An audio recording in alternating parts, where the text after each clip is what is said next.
우리 아버지 하나님과 주 예수 그리스도로부터 오는 은혜와 평강이 여러분과 함께 하시길 바랍니다.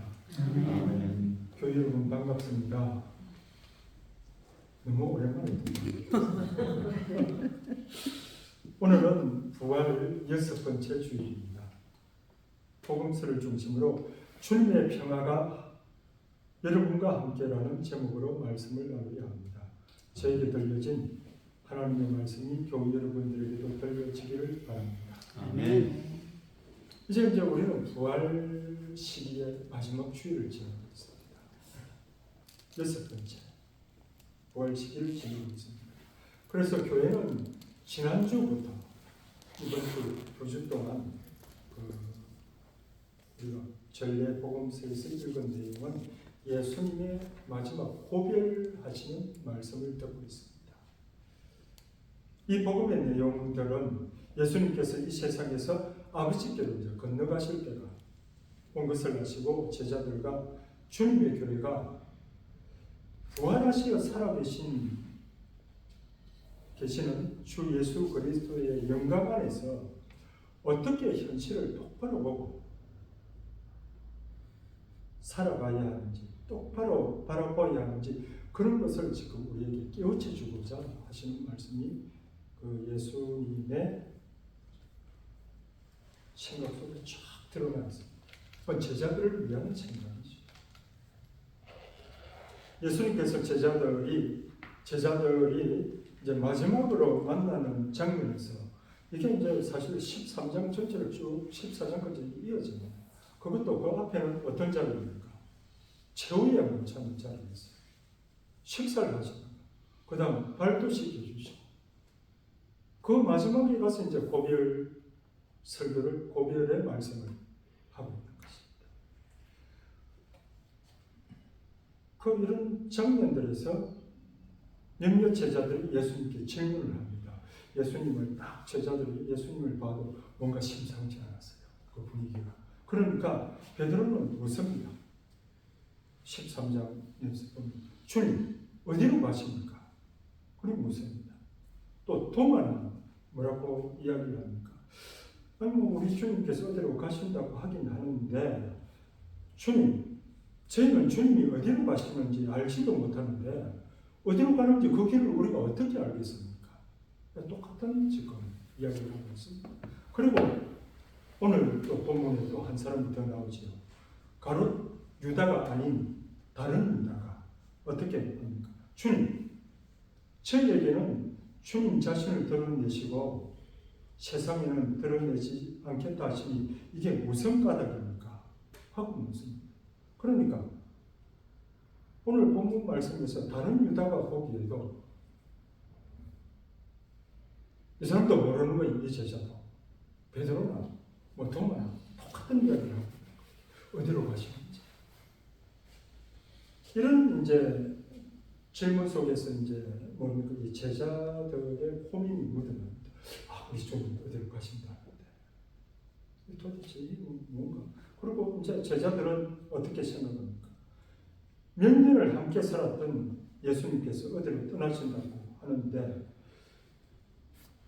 말씀에 같이 3년을 지냈는데도 사실 제대로 이루어진 일들은 없고 그렇죠?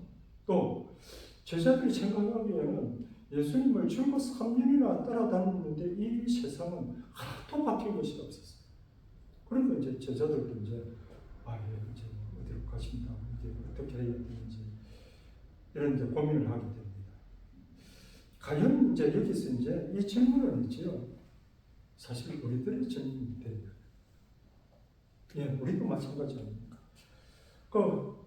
예수님께서 이 땅에 오셔서 하나님의 나라가 가까이 왔다고 선포하신 그 나라를 기대하는 삶을 2000년 후에도 우리도 그 나라를 기대하면서 살아가고 있습니다. 그러면 그 기대하는데 도대체 무슨 삶입니까? 그거 우리에게 한번 물어봐야 됩니다. 이 질문에 예수님은 있지요. 바로 대답을 합니다.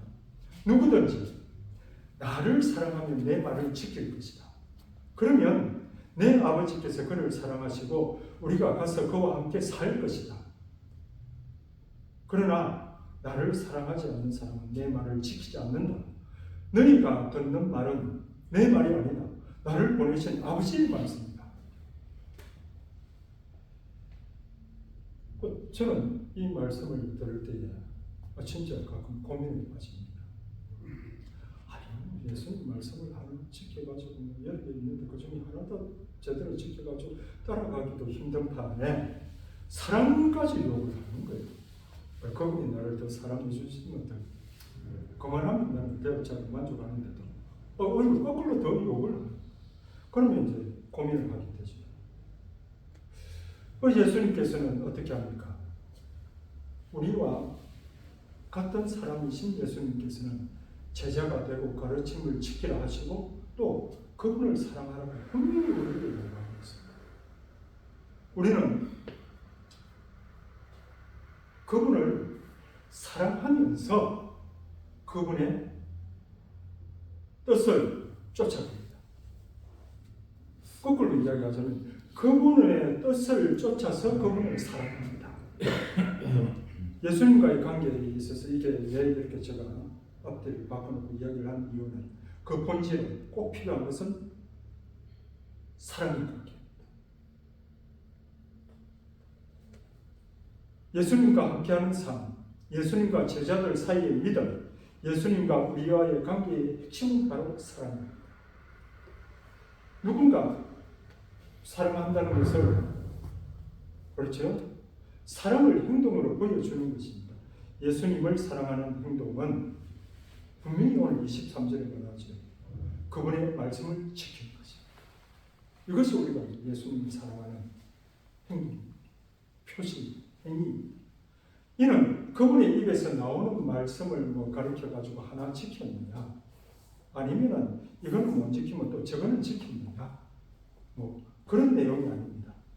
예수님과 같은 사고방식과 같은 마음과 같은 눈을 가지고 내 이웃과 이 사회를 보라는 그 요구를 예수님은 우리에게 그런 뜻에서 사랑을 요구하고 있는 것입니다.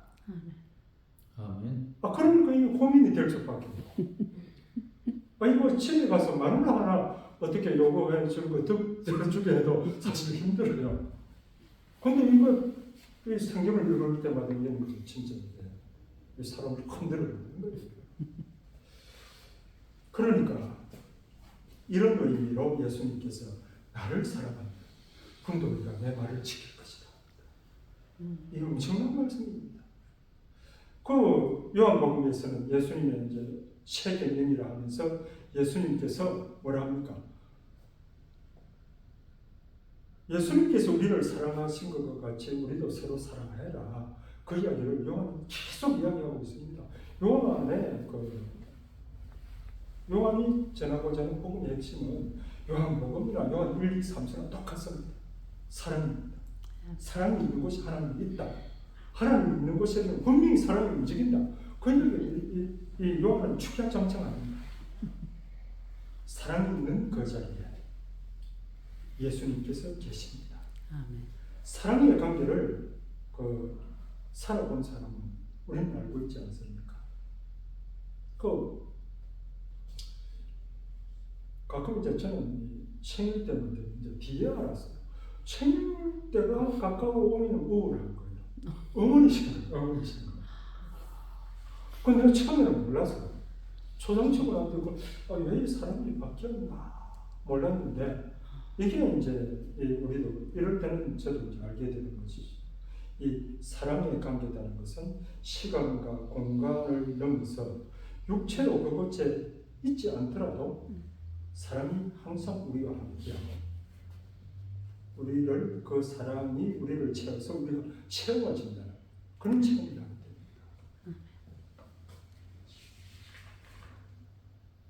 또 더 이야기하자면 사랑하는 연인들은 서로 떨어져 있어도 서로의 충분한 사랑을 체험한다 합니다. 그런 의미로 이제 예수님께서는 내가 듣는 내 말을 내 말이 아니라 너희가 듣는 내 말은 내 말이 아니라 나를 이 세상에 보내신 아버지의 말씀. 아버지의 사랑을 한 번 더 이야기하고 확인하고 있습니다. 예수님을 믿는 이들에게 전해진 이 말은 그렇죠? 그 말씀을 읽고 묵상하고 듣고 우리의 현장에서 삶의 현실에서 예수님과 함께 있는 그런 체험을 하게 됩니다. 그것이 이제 사랑의 관계입니다. 그러면 이 말씀은 어떻게 합니까? 그럼 체험을 한다, 살아간다 하는 이건 있지요. 한마디로 거룩한 일입니다. 우리가 있지요. 옆에 가서 어떤 사람을 만나든지 우리는 오늘 예수님의 요청처럼 예수님의 마음으로 앞에 있는 사람을 볼 줄 알아야 돼요. 그래서 우리는 성사라 합니다. 다른 게 성사가 아닙니다. 그것이 바로 성사입니다. 내 아버지께서 그를 사랑하시고 그가 가서 그와 함께 살 것이다 하시면서 우리 가운데 오셔서 우리 가운데 거처를 만들고 싶어 하시는 예수님께 우리는 기꺼이 그 자리를, 우리의 마음의 자리를 먼저 내어드려야 됩니다. 아멘. 교회 공동체는 하나님의 거처이자 하나님의 성전입니다. 아멘. 그리고 이 우리 교회 구성은 하나하나 역시 하나님의 거처이고 하나님의 성전입니다. 아멘. 이어서 예수님께서는 무엇을 이야기합니까? 나는 너희와 함께 있는 동안에 이것들을 기억하게 하였다. 예수님께서 사람에 대해서 계속 이야기하신 것을 기억하게 했다는 겁니다. 그러면서 뭐라고 합니까? 협조자, 성령, 곧 아버지께서 내 이름으로 너희에게 보내실 성령께서 너희에게 모든 것을 가르치시고 내가 너희에게 말하는 모든 것을 기억나게 해주실 것이다. 합니다.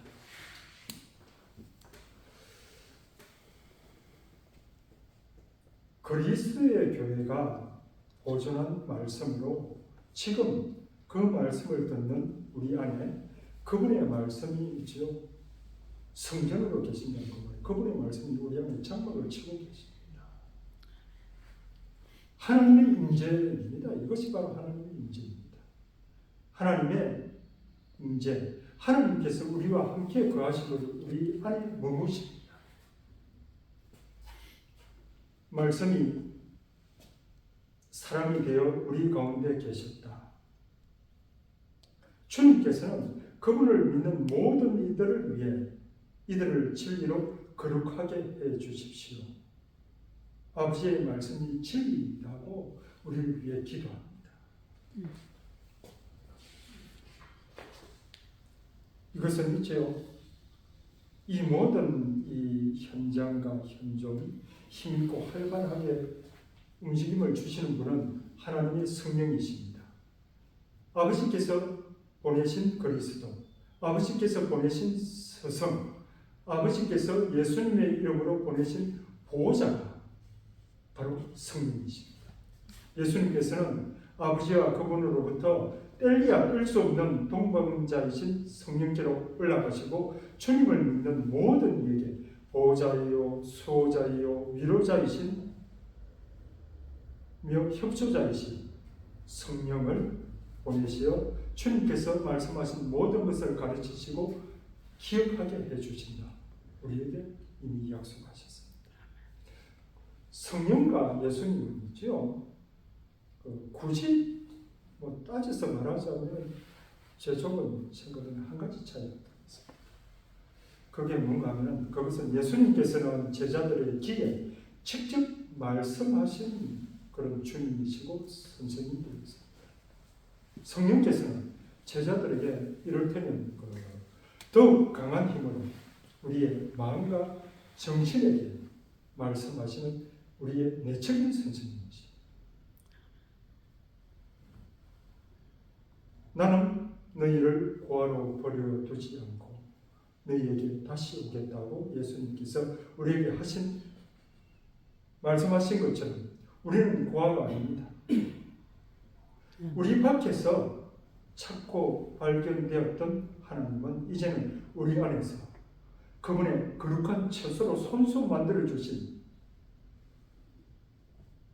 우리 안에 계신 하나님을 우리는 만나고 그 하나님과 사랑을 나누어야 합니다. 아멘.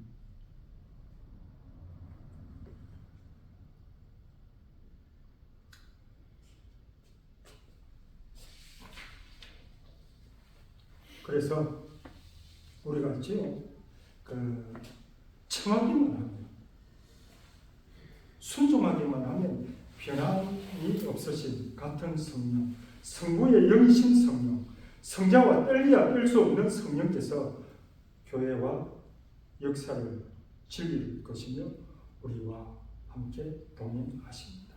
우리와 함께 계십니다. 그 성령 강림은 있죠. 초대교회의 굉장히 중요한 이 전환점입니다. 성령께서 가르치시는 길은 우리의 생각과는 다른 길이고, 성령께서 인도하시는 길은 세상의 길과는 다른 길입니다. 내 생각은, 이사야서에 그렇게 말씀하시죠. 내 생각은 너희의 생각과 같지 않다. 너희의 길은 내 길과 같지 않다. 주님의 말씀입니다. 하늘이 땅 위에서 더 높이 있듯이 내 길은 너희의 길 위에, 내 생각은 너희 생각 위에 더 높이 있다고 말씀하십니다. 주님께서는 우리에게 그럼 어떻게 이야기합니까? 내가 주는 평안은 세상이 주는 평화와 같지 않다. 이 이사야서 읽으면 그 말씀입니다. 않다. 이게 이제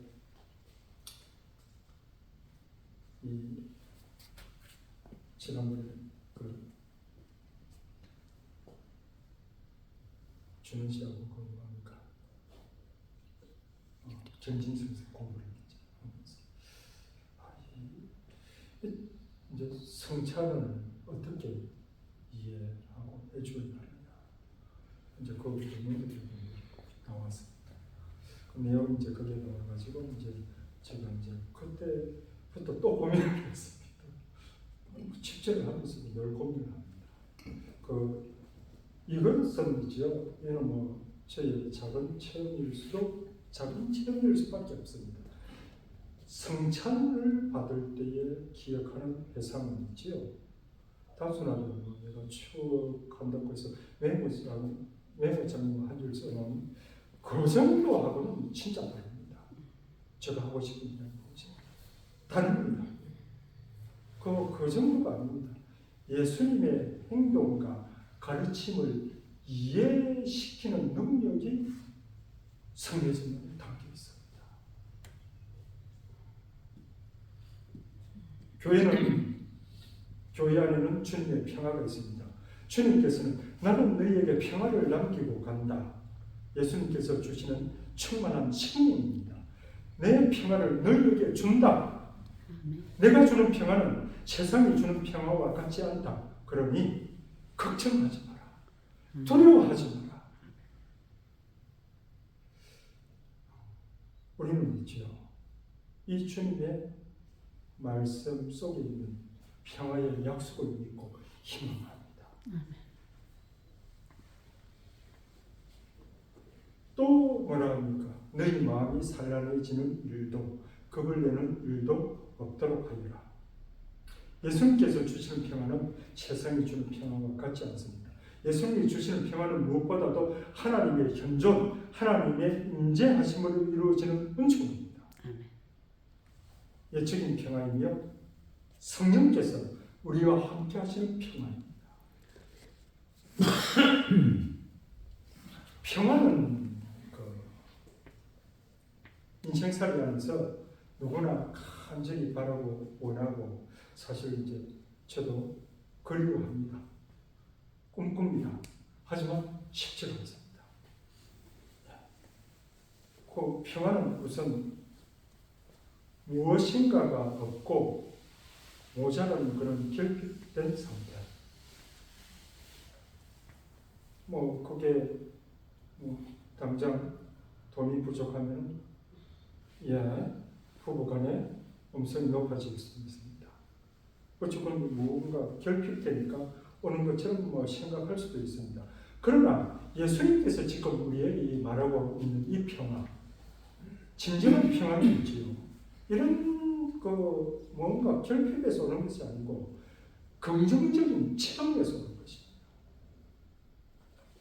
예수님과 함께하고 우리와 함께하시는 성령 안에서 우리가 서로 일치하고 조화를 이루는 데서 느껴지는 그런 피입니다.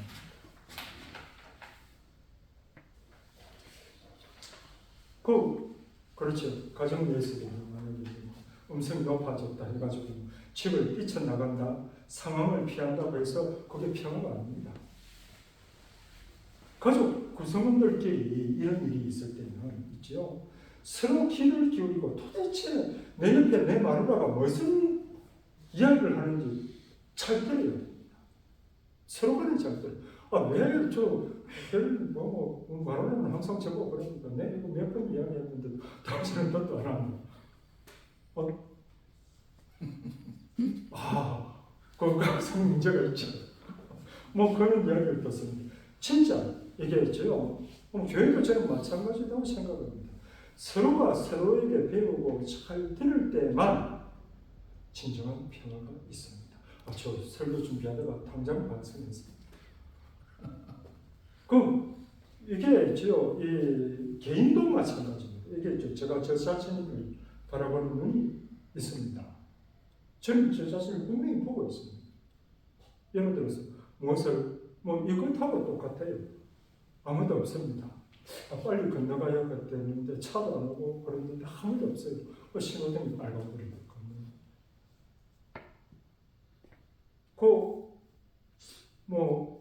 교통법규가 그래서 그걸 안 건너갑니까? 아무도 안 보는데 카메라도 없는데 거기는 내가 보고 있는 거예요. 내가 나를 보고 있는 거예요. 어쩔 수가 없어요. 그래서 개인 안에도 내 안에 잠재된 문제를 외면하고 도피한다고 해서 그건 절대 평화가 아닙니다. 더 진지하게 나 자신의 문제를 똑바로 보고 신앙 안에서 이를 받아들일 수 있을 때만 진정한 내면의 평화가 있습니다. 그것이 예수님께서 우리와 함께 하신다고 보장하시고 약속까지 하셨습니다. 성령께서 그 안에 머무십니다. 이제 말씀을 묻겠습니다. 예수님께서 나는 갔다가 너희에게 돌아온다 한 내 말을 너희는 들었다. 너희가 나를 사랑한다면 내 아버지께 가는 것을 기뻐할 것이다. 아버지께서 나보다 위대하신 분이시기 때문이다. 성령께서는요, 우리가 청하기만 하면 언제나 우리에게 오시어 우리와 함께 계십니다. 말씀으로 오시고 우리의 삶 가운데서 오시고 여러 가지 사건으로 우리를 인도하여 주십니다. 우리가 예수님을 사랑하면 그분의 말씀에 성실할 수 있습니다. 우리가 주님을 사랑하고 그분의 말씀에 순종하는 삶을 살면 그분의 생명이 우리의 생명입니다. 그때 진정한 내면의 평화가 있습니다. 주님의 평화가 여러분과 함께 또한 사제와 함께 하소서. 주님의 평화 안에서 항상 머무시기를 바랍니다. 아멘.